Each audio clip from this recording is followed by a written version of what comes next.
Question for Jenny Marcroft. Thank you, Mr Speaker. My question is to the Prime Minister and asks, what update can he provide on the Coalition Government's progress? The Right Honourable we are just 11 months delivering across the board, injecting life back into New Zealand, the fast-track consenting bill. You've got to be pretty dumb to start laughing before you heard the answer, eh? Represents a knife through unnecessary red tape and delays, paving the way for infrastructure we badly need.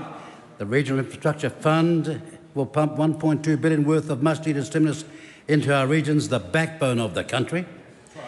Establishing a National Infrastructure Agency, a vital move towards securing long-term and strategic investments that future-proof New Zealand's economy.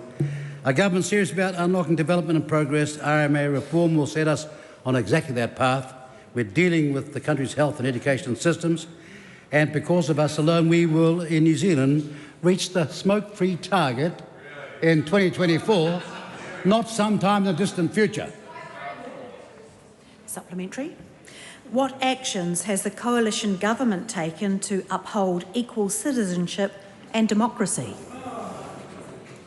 Cabinet communicated our expectations for public services being prioritised on the common sense basis of need, not race.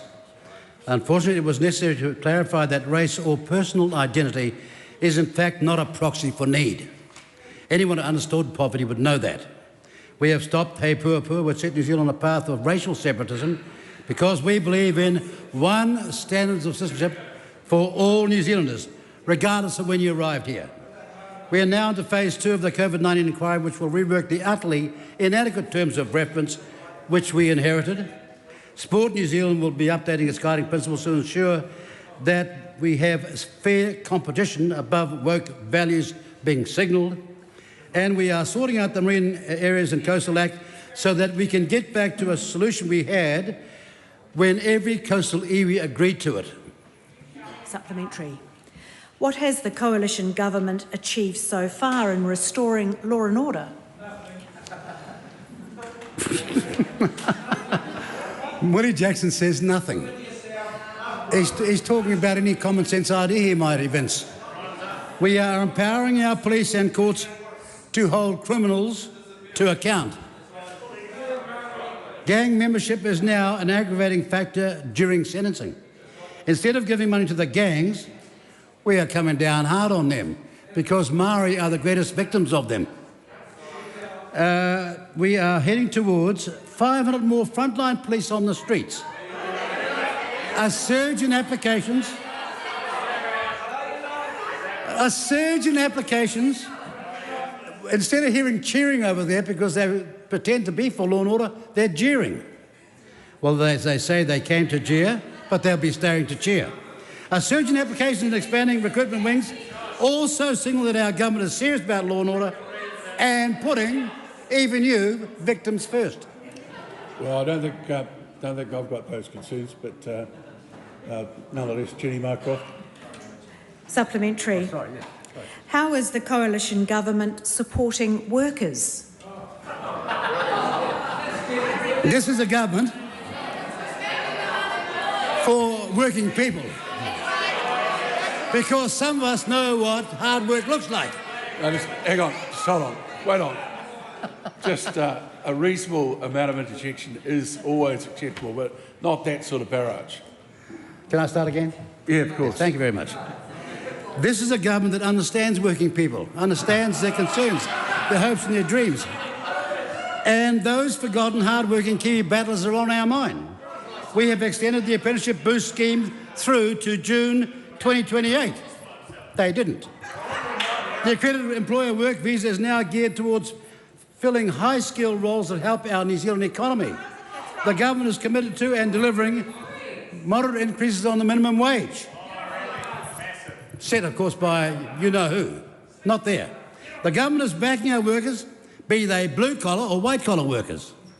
Today we are celebrating, this is great news, hear it in silence.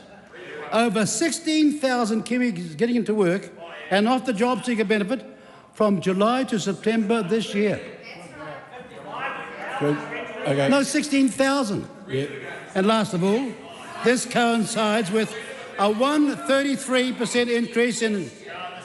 Now, look, I want you to hear this, so keep quiet while I'm answering it. Yeah. This coincides with... I know you're not concerned about the workers. That's why you're shouting.